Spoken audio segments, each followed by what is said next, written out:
are going to be jumping into the Word of God. Remember last week, I told you in the sermon, I got a very special sermon for this week. Amen? So this week is connected in a sense to last week. So if you haven't, or if you weren't here last week, if you haven't listened to last week, go and listen to last week's sermon, please. And then we step into this week.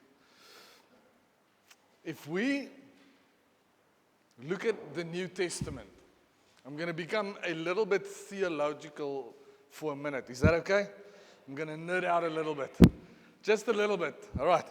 If we look at the New Testament, after the death, the resurrection, and the ascension of Jesus, we will be celebrating two of those three next week, right? All right. I am so looking forward to our Easter service or Easter gathering. It's going to be a little bit different than what you used to, but it's going to rock, man. It's going to be amazing. Anyways, so if we look at the New Testament after the ascension of Jesus, we see this postulation. What's postulation? We see this way that we see Jesus in, right? His posture. We see this postulation, and the meaning of the postulation is important. We see Jesus as being seated, right? Every time the Bible speaks of Jesus after the ascension, he speaks of him as seated. Let me give you a couple examples. Hebrews 1 verse 3. The Son of radiance of God's glory and the exact representation of his being, sustaining all things by his powerful word, after he had provided purification for sins. So that's what he's done first, right? On the cross, provided purification for sins. He sat down at the right hand of the majesty in heaven. Right? Hebrews 10 verse 12. But when his priest had offered for all time one sacrifice for sin, he sat down at the right hand of God. Mark 16:19. After the Lord Jesus had spoken to them, he was taken up into heaven and he sat at the right hand of God. We see after the resurrection, Jesus' ascension came and he sat down. Why is that important? Why is the posture of our King Jesus important? Because it is a posture of completeness.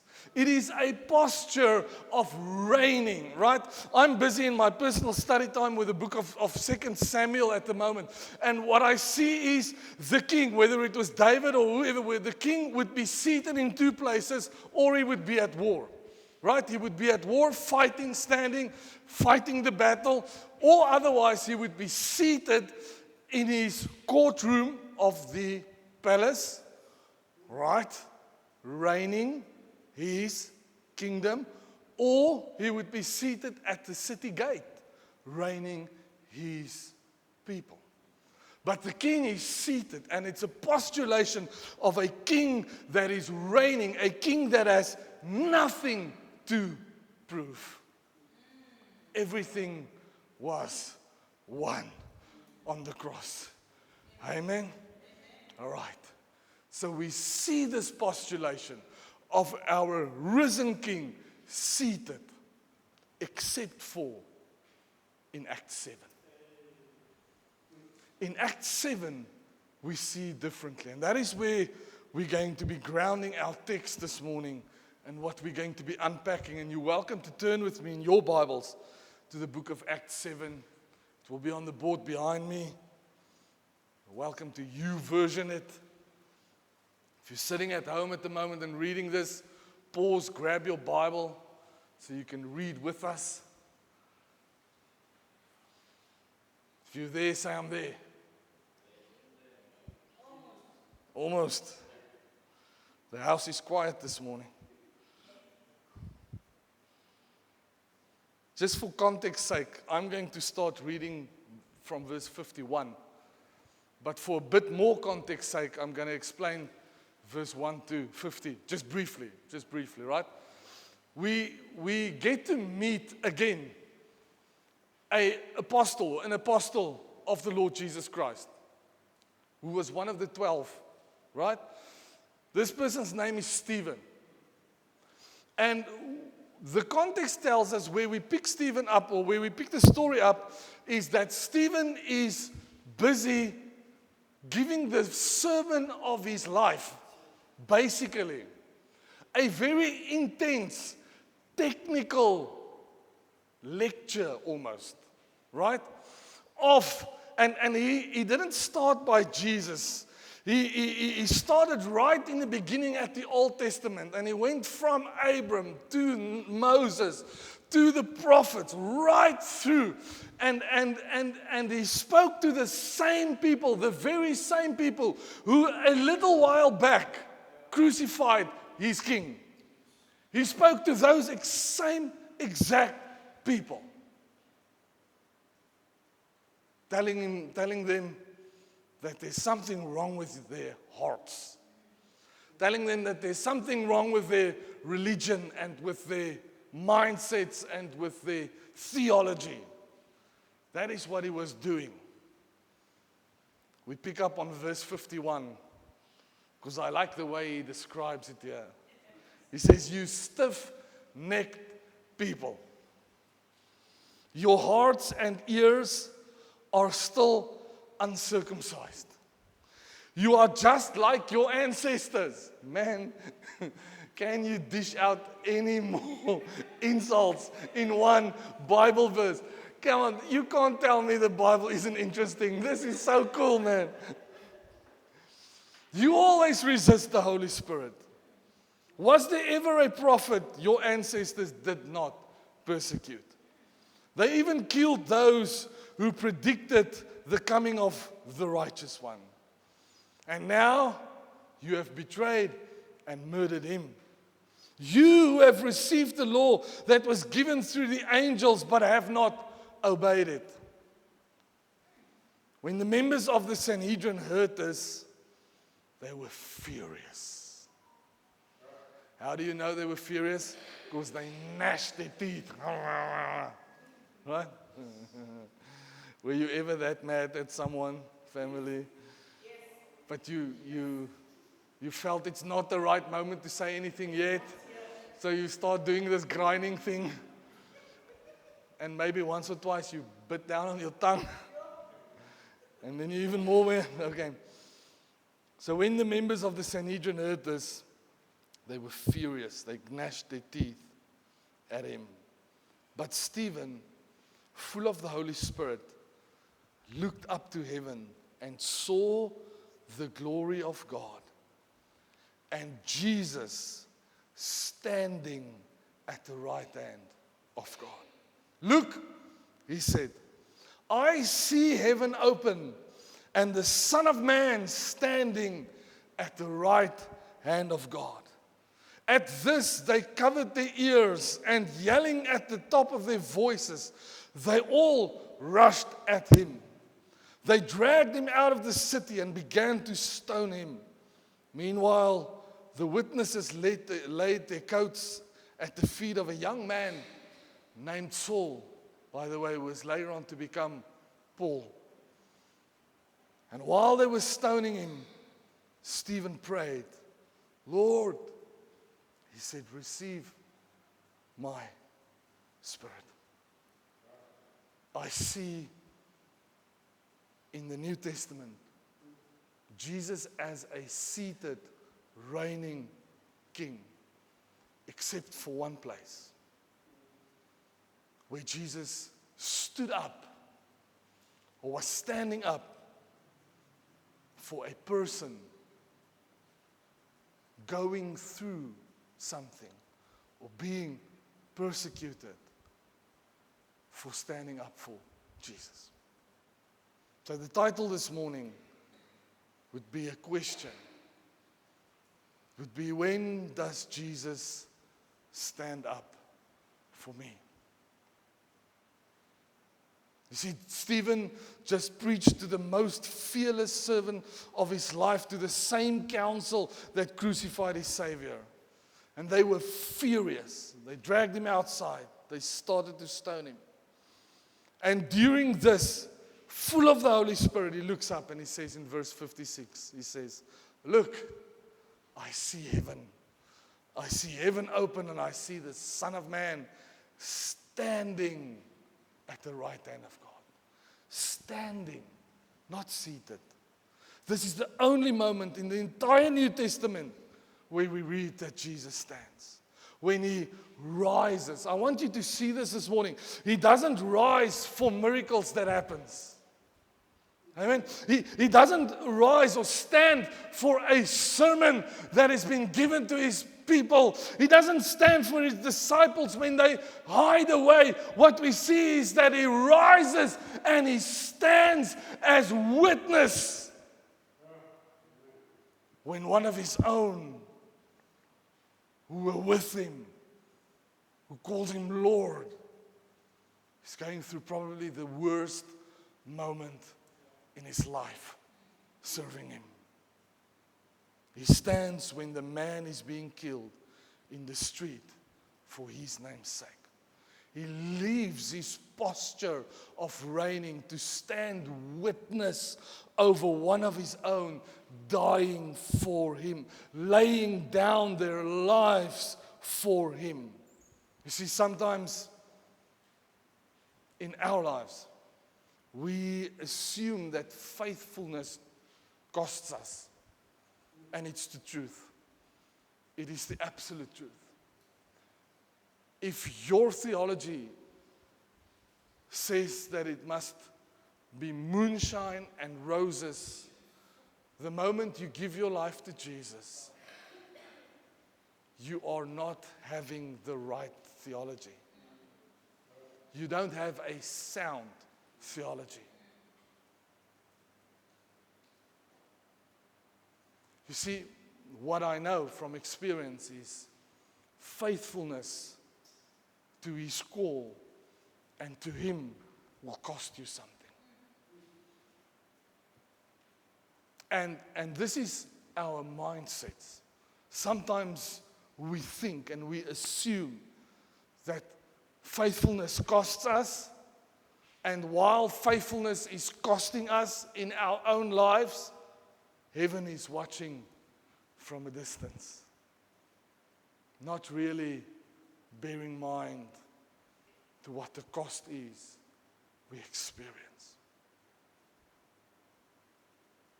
And we ask questions, and I've done it.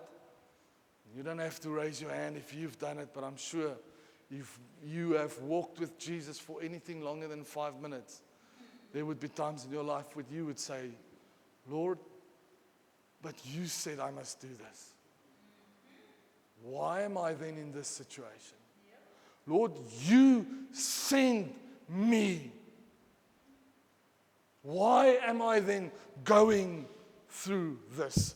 Lord, you opened this door for me. Man, I prayed for that job and I got that job and you opened the door for me. And now,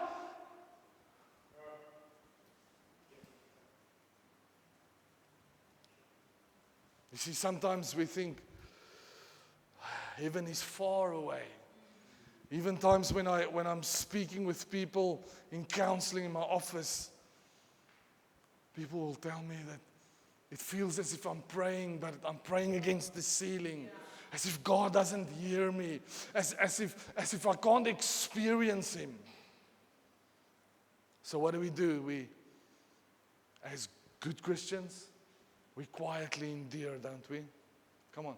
We suffer without fanfare. We wonder if our sacrifice is even registering, if it even makes a difference. You know, God has called me to this. He's called me to this little church, and sometimes Pastor Jay wants stuff of me, so I have to wake up early, so I have to do this, and I wonder if must I really spend another night out?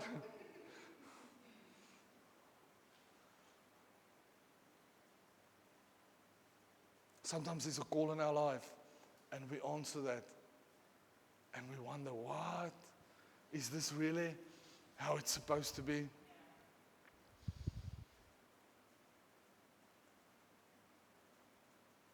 You see, something happened in heaven the moment Stephen's faithfulness cost him everything. Did you realize that with me this morning? When his faithfulness cost him, heaven wasn't a silent observer. It was an active participant. And many times, faithfulness will come at a cost. But here's what's going to happen. And here's what we see happening in Stephen's situation.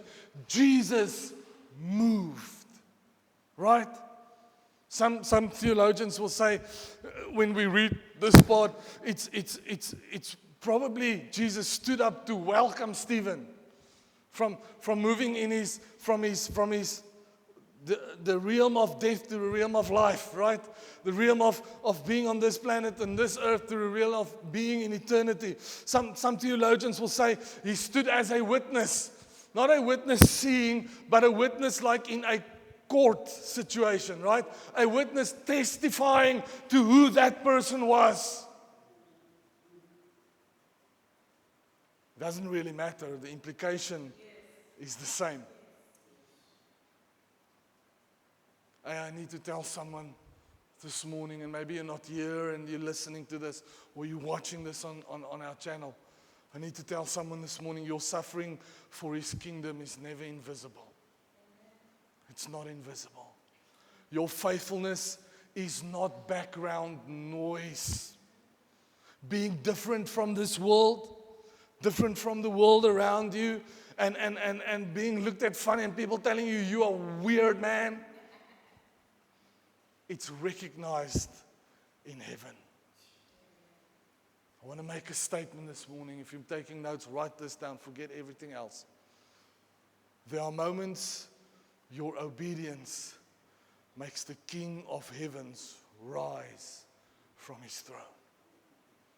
There are moments, let me say that again, in your life where your obedience to his call, your obedience in a situation, whether it comes at a cost that might be great to you, but those are also moments when the King of Kings, the one who fought death, won death, and conquered death, that King, there are moments when that King, because of your obedience, rises from his throne and starts to witness to heaven. Ooh, what must that look like? Father, I see my child.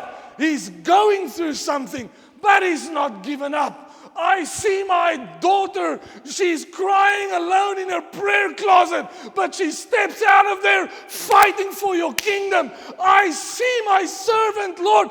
Man, angels, come and watch. Come, you have to see this. Watch him. He's going to go into that gangster-infested area, but he's not going to keep quiet. He's going to praise my name. He's going to talk about me. Watch him. Watch. Watch. Come on, family. Come on, family. Hey, come and see. Come and see. The devil tried to wipe her out there. He gave her everything he could. She's beaten and bruised, but she's still standing. She's still praying. I can still hear her prayer. There are moments when your obedience causes the King of heaven to rise up and witness about you. No wonder Jesus asked his disciples, are your name known in heaven?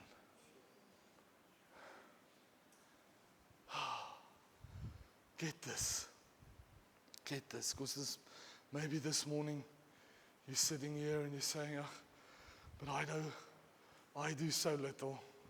Maybe you're saying, but I've only known Jesus for a month. Maybe you're saying, I'm so insignificant. I haven't done much in my life. I mean, Pastor Jay, maybe this morning you are talking about, those big pastors and my, maybe you're talking about my home cell group leader this morning. Maybe you're talking about, I don't know, there's this one lady at my work, man, she's so spiritual and she prays for, maybe you're talking about her, but maybe surely you can't be talking about me. Get this morning. Get this morning. Stephen wasn't a famous disciple. We hear about him a couple of times. He wasn't Peter. You know Peter? He was a famous disciple. He wasn't the disciple that the Lord loved when he wrote about him in the third person, John. He wasn't that guy. He wasn't Paul. He wasn't Paul that got that supernatural meeting. And man, that guy, he's got a story to tell. I wish I could have his testimony, right? Because then I could also go out and, then you're blind and then you're not, and then he shows you. Then, man, that guy could go. And to be honest, there were times in my life where I experienced exactly the same. But Lord, I'm just this little guy. I probably don't mean much. I probably don't do much. You know what Stephen's job was? If you go and you read Acts 6, the Bible tells us what Stephen's job was. You know what he was appointed to do? He was appointed to distribute food to widows. He was a table servant. A table servant. And Jesus stood for him. And you might be saying, I'm just greeting people at the door. You might be saying, I'm just giving someone a hug and a cup of coffee. I'm just sitting out. I'm just picking up. I'm just. You see, Jesus stood for him, not for what he has accomplished, but for what it cost him to stay faithful. You don't have to be important for this to be true for you. The thing you may be quietly enduring right now for the sake of his name, that nobody knows of and maybe nobody sees, and maybe it's a struggle inside of you.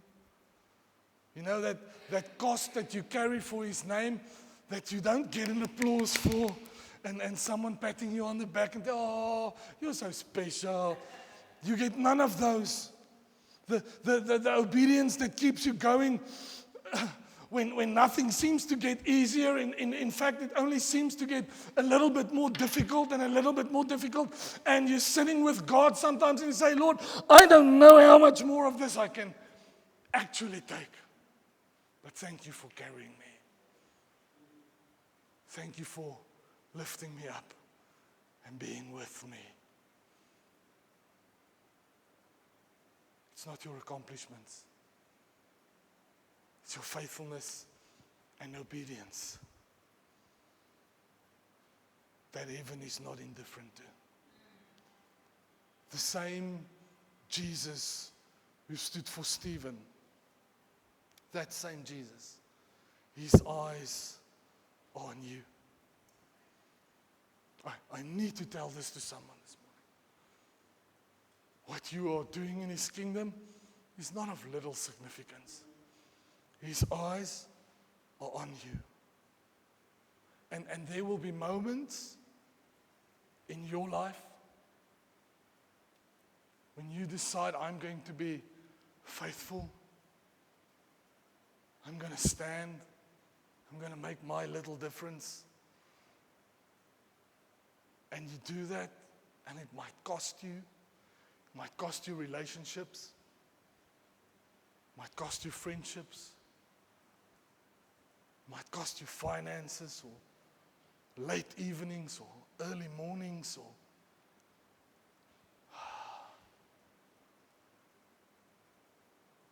I'm here to tell you that those times, same Jesus who stood for Stephen will stand up for you as well. In those moments. in those unbearable areas. In those areas where you feel like this world is suffocating you. Maybe because you're not of this world.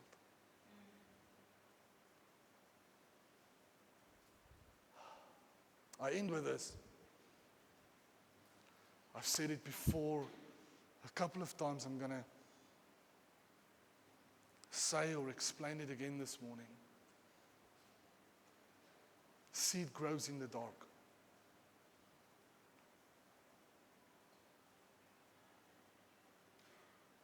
Seed doesn't grow outside. It needs to be planted. Something that I missed the last time when I was explaining all of this, and the darkness and the earth and all, I missed something that was so important. Most seed, when you plant it, it's got like a hard shell around it. That shell that we form to protect us from other people and from the world and from just stuff sometimes. What happens when we plant it is that shell breaks open. And that breaking, that ain't always nice.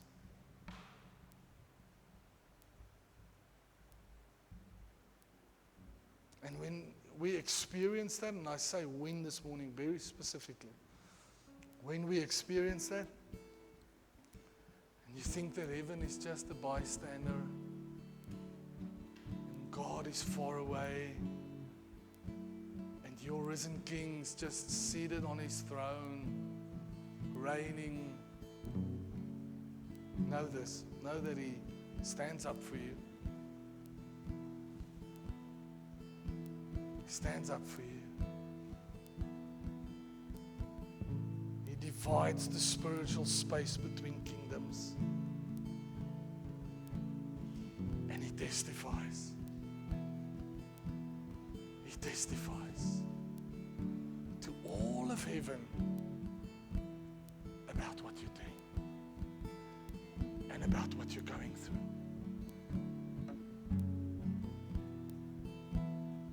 Man, isn't it amazing that the King of Heaven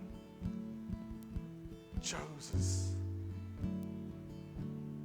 to rise, to stand, to look at his child and to testify. Heavenly Father, this morning I pray and I bring every heart and every mind and every situation, I bring everything before your throne. And Lord, as Elijah spoke to his servant and said, man, God, just open his eyes so that he can see what's really going on. I pray, if it's your will, Lord, that you will just open our spiritual eyes. Those times when we are suffering for you and when we are going through stuff, as we are on our journey in being your child, and we don't understand this stuff, and we feel that it's too much for us. Lord, in those moments, maybe just open our eyes in the Spirit so we can experience that Lord of all, our Christ, our risen King, rises from his throne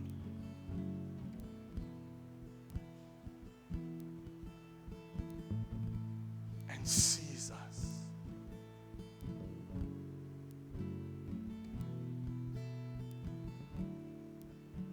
And if there might be people, Lord, that's going through some stuff that no one knows about, I pray that you will rise from your throne. Like the old song says, so arise from your rest. I pray, Lord, that you will arise from your throne and that we will experience how you touch, how you change, and how you are with us. In the mighty, mighty name of Jesus. Amen.